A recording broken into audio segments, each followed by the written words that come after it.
Joining us now, House of Congressional Member, 2nd District of Virginia Beach, and also represents the Eastern Shore, part of Norfolk, up into the Peninsula, Williamsburg, Republican Scott Taylor. Scott Taylor, good to have you with us, sir. Good morning, John, and you're right. Ann is wonderful, beautiful, and very smart. No question about it. She is smart. I remember during that primary when you first ran, like the first day, I just got to tell this story. It was like the first day you were in, and she came to me and she said, we have to get involved in this primary. And I'm like, well, Forbes, he's the incumbent and all that. She's like, no, we have got to back Scott Taylor in this race. So she said, I don't care what you're doing. You got to figure it out, but we are all in for Scott Taylor. Otherwise, I'm just going to do it on my own. So that's how the whole thing started. I don't like to go against her, but she was all in from day one. So anyway, Scott Taylor, let's talk tariffs. You've got a tough re-election fight coming up. A lot of the Republicans uncomfortable with the president's 25% steel tariff, 10% aluminum. Now he might exempt Canada and Mexico to put pressure on them to renegotiate NAFTA. What say you? Well, let me preface this by saying, John, I'm from the Eastern Shore, and I remember my wrestling coach who worked at a factory. The factory shut down, went overseas, and he was sat next to me picking corn on the farm, and I'm 14 years old, and he's a grown man to feed his family. So, and I also on the other side, I see detect Twitter accounts of folks who are sort of been establishment, who've been foreign policy folks for a long time, and they're pretty scared of this, of course, because they've been straight free trade. And so I'm a free trade guy, but I'm also a fair trade guy. Clearly there's dumping. Clearly there's cheating. At the same time, I agree with some of the free trading policies that have been in place for a long time. So, if anybody can cut down on the cheaters, if anybody can cut down on the dumping, tighten up the trade to make it fair for the United States and hopefully bring jobs back here, it's probably the president. People, I understand stylistically it's different for a lot of folks, but when you look at NATO, for example, other presidents have said you got to pay more of your fair share, more of your share of defense with our allies in NATO, and the president actually acted, and they're actually paying more. So, I know it's unorthodox, but I'm confident something will come out of it that looks good. I need to see more details in terms of what we're going to do in Congress. Certainly people have been talking about it for sure. It's been, I've been interviewed about it, but I'm for free trade and I'm for fair trade. So let's figure out a way to make it better for the United States to cut down on cheating and dumping and stuff like that, but also maintains free trade for us. So it sounds like, Congressman Taylor, you've got an open mind to the president's tariffs. And so you're not just taking the establishment Republican line that tariffs are bad, open trade borders are good. You're taking a wait-and-see stance. Yes. Well, I'm not just waiting. I have but I've asked my staff to get me economic views of what's the total picture. What does it look like if tariffs are on there? What's the potential economic data to what the president wants to do, to what the trajectory is currently for us right now. I want to see all the information, of course. I don't want to hear about the emotion and the sort of the rhetoric on both sides. Quite frankly, I'd like to see what kind of data and I'd like to see what his moves are. Excuse me. You mentioned that he's talking about potentially exempting Canada and Mexico if they're willing to renegotiate NAFTA, and he has this sort of unique ability to get people to do stuff. So. I'm interested to see what happens. We're going to follow this. I'm not in favor of the president exempting them. I think his instincts were spot on when he said, look, I'm not going to carve countries out, because then it opens up a can of worms. And why are we carving out Canada but not Germany, Mexico, but not the Saudis? I mean, it doesn't make any sense to me, but I get it. He's got a lot of pressure on him from that wing. And so maybe that's a compromise position as we go forward. Let's get to, there's banking legislation, Congressman Scott Taylor, making its way through the Senate. Oddly enough, things do get passed in the Senate, I guess, every 6 months. So something's making its way through the Senate. But this is a banking bill basically to take the teeth out of Dodd-Frank. Republicans and some Democrats are saying this is the right thing to do because it's going to take the shackles off community banks. Others opposed to it, let's call it the Bernie Sanders, Beth Warren wing, are saying that this is simply a bank lobbying bill, that the asset level of $250 billion really isn't about community banks or Main Street. It's about middle-level big banks getting the regulations off them. And the fear is they go back to doing some of the things that caused the crash. Have you looked at this, and what do your instincts say on it? So I haven't seen the Senate's language. I will tell you that the House passed the Choice Act some time ago that dealt with just this issue. That you do when you put these huge government regulations all across, and on everybody. So clearly, the J.P. Morgans, they have the assets to be able to maneuver and to be able to deal with some of the regulations coming down. But the community banks don't. They don't. Local banks, community banks, they don't have the financial assets to be able to comply with some of the regulations, and we've seen a lot of them shut down, which means less competition, which means less local bankers who know their people in their towns and their small cities, and it's just consolidated to the big boys who can take advantage of the regulations because they have the resources to do so. So I think it's important that we do get a hold on Dodd-Frank, which has been a stranglehold on some of these local banks and community banks. And yes, reasonable regulation is the right way to go, not overbearing regulations. So what the House has done, so again, I'm not familiar exactly with what the Senate's bill says, but in the House, not only have we passed the Financial Choice Act, but now we're starting to sort of break it apart a little bit and sort of pass put on the floor, some of the fundamentals of the overall bill that we did to get Democrats on record, to get it past the House to the Senate to hopefully get some regulatory relief for some of these local banks and community banks. So, I'm supportive of it. All right. Looks like it's going to pass the Senate. Mark Warner said the other day that he believed they had 70 votes for that, so you're going to get a reconciliation in the House. Certainly the regulations on community banks are very stringent, and it's really strangling some of them, so we'll see how that goes. I do get the other side of the argument that it does look, some of it looks like just a bank lobbying bill. But, look, I believe in compromise, and sometimes you got to take the good with the bad. And the best thing about this is taking the enormous regulatory burden off of community and Main Street banks. Hopefully the asset level, I think it should get lowered from $250 billion to like $100 billion or $75 billion. That really carves out the big banks that are looking to free themselves of this. So we'll see how that goes. So you have to get it in a posture that both protects our people in terms of not having banks take advantage of them or go back to what happened. Like, you said, look, my adult life has been two major things, war and recession, right? So you have to make sure there's the correct regulations to prevent that from happening again.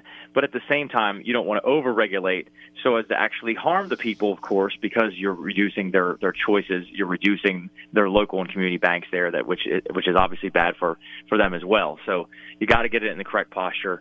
And as you said, I'm sure through reconciliation there'll be some sort of compromise and hopefully threading a needle that's not on the one side or the other too far, that actually benefits the people. No doubt. We are with Scott Taylor, Republican Congressman, Virginia, 2nd District. A poll just out today. We'll talk a little bit about politics here, Scott. A poll just out that was published in the Richmond Times-Dispatch showing a huge enthusiasm gap going into the midterms. Specifically in Virginia, the poll at Christopher Newport University poll showed that 60% of Democrats were very energized to only 45% of Republicans. Now, when you look at those numbers in Virginia, kind of plays on the disaster for the Republicans that happened in 2017. How do you get your base fired up? How do you get Republicans to get the same energy level in Virginia right now that the Democrats obviously have? What do you do? So I think, that poll obviously is broad. And in Virginia, it's a lot broader than ours. We just did a poll last week. I think it was beginning of last week. I just got the results of the poll, and our poll is great. I will say, let me preface it by saying, we will anticipate a higher turnout on the Democrat side. I don't agree with any of their messaging. I think they have no message. It's just, resist, which basically means protest, which means nothing. So I don't think that they have any kind of message. But however, information leads to reason, emotion leads to action, and they had emotion and they came out in the November election. There's no question about it. So we're anticipating a higher turnout. No problem. We're just going to work a hell of a lot harder. We're going to make sure that we do get our base to come out, that we get them enthused, if you will, that we get them vested early on. We got a primary coming up, so we will have, we'll be pushing to get general election voting Republicans to come out in the primaries that are vested in it. John, I've had, I think it's 5 or 6 events just for signatures. You have to get 1,000 signatures to get on the ballot, and you want to get 1,500, 2,000 or so that you make sure that you're good to go. So we've had these events many times with 1 day notice, where we'll do a call and we'll have the email and folks come out. We are well over 1,000 signatures just from people coming out to our events. We're averaging over 200 people coming to our events. With the exception of Cape Charles, I think we had 35 people there, but 35 people in Cape Charles is like 250 in Virginia Beach. So, I mean, we seem to have some pretty good enthusiasm. People are coming out. They're coming out just to sign our ballot. Over 200 people with a day or two of notice coming out. That's pretty enthusiastic. So I'm confident that we will be fine. We're going to work our butts off, as we always do, to be able to get our base going and have an apparatus that's ready to, and all these headwinds and all this blue wave talk and all that stuff, it just makes me want to work harder. It makes me want to win by more because I'm competitive. So we'll do our part. I promise you that. Well, I can guarantee you this to our listeners: you're not going to get outworked. That much I can guarantee. Nobody's going to outwork Scott Taylor in the 2nd District. So, I think that gives you a leg up right there. Let's get to guns. Just moments ago, House Minority Whip Steny Hoyer from the People's Republic of Maryland was complaining on CNN, because I just have it on here at the studio, complaining on CNN that the Republicans are blocking any movement on guns. The president suggested, hey, you know what, let's get rid of bump stocks. Let's get the age to 21. You can't buy a handgun till you're 21 anyway. Who cares? Let's do that. Let's tighten these background checks. Everybody's in agreement with that.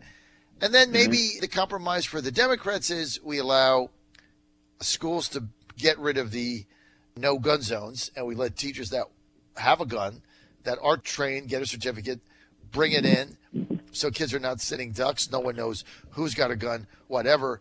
Is that a compromise on guns that you could live with, have a debate on? Tell me where you're at with that. So after the shooting, I really tried to think deeply about this issue, and because of course everybody's throwing out, and we've had a couple of Republicans that have called for assault rifle bans, the age limit. So I really tried to think deeply about it. Like, hey, where is there movement at all for me for the Second Amendment, and I kept coming back to the root cause. And, what has changed? As a country, can we look ourselves in the mirror and we say, what has made it acceptable for the younger generation now and the generation right before them and a couple of disaffected older folks as well in some of these shootings to be triggered to say, okay, it's somehow acceptable to massacre all these people? Because guns have been around for a really long time. And when you hear assault rifle and you think AR, and AR's had the biggest marketing campaign ever, because that's the first thing that comes up, right? But the reality is, for example, there's an M1 carbine. It's World War II. It's wooden, so it doesn't look scary. It looks like a hunting rifle, but it has a 30-round magazine. It has a bigger bullet than the AR. It's just as good or better than the AR. So, but no one took that and shot up a school or something like that. So is it violence? Is it, cultural violence? Is it video games? Is it overprescription of drugs for people who are depressed and all that? Is it our society has failed to do a good job of bringing people back in who are just affected and alone? And I don't to me, those are the types of things that are the root cause of this and not the gun itself. And I couldn't, after thinking about it, I don't know where I would be in terms of, I'm not for a ban. I'm just not for it. I don't want it to impinge on people's Second Amendment rights, as we've had this discussion before. It's not for hunting. It's not for target practice. It's for overthrowing a tyrannical government. And people would say, well, that's outdated. Well, that's BS, because all those liberals that are, Steny Hoyer and all those guys, they're completely fine with the United States arming Syrian citizens. And what are they doing? Trying to overthrow a tyrannical government. I'm sure that they wish, unfortunately, 6 years ago that they had the Second Amendment rights. So I don't want to take away our rights. I am interested in getting things done, like after the Air Force shooting, the guy that was in the Air Force that shot people in Texas. I put a bill in with Tulsi Gabbard, bipartisan, because the military, which truly pissed me off, is we weren't policing our own. They were underreporting thousands of people that weren't getting reported who were, domestic abusers and criminals that should not have had guns, but weren't getting reported to the FBI system. So we put a bill in that, by law, the DOD will do it. You will absolutely do it, not just by policy, but by law. I am with the president when we're talking about more robust background checks to be able to make sure that people that shouldn't have guns don't have them. And then there's one other thing that I'd like to talk about just briefly. Yes. So, are you there, John? Yes. I thought I lost you for a second. Nope. I believe in the individual. I don't believe that the government can protect you 100%. I don't believe there's ever 100% security, but I believe in your individual right, your family's individual right to protect yourselves and everybody. And how can we arm individuals? So when you look at this guy from Parkland, his own mother was trying to report him. Everyone knew. Sure, there were systematic failures in law enforcement, and that should be, those people should be held accountable. But I don't want to just go off and bash them. But if you know in your family that your son is sadistically killing animals or something, and saying that he's going to shoot people, wouldn't you want to prevent him from getting a damn gun? So that perhaps there's something that doesn't impede on individual liberties, but empowers individuals to say, I'm going to go to a court and, hey, look, this is my son. Look at his social media. Here's pictures of his dead animals that he's been killing, all the signs that point to these things. I'd like to show you this evidence, Judge, and I'd like to prevent him from buying a gun potentially.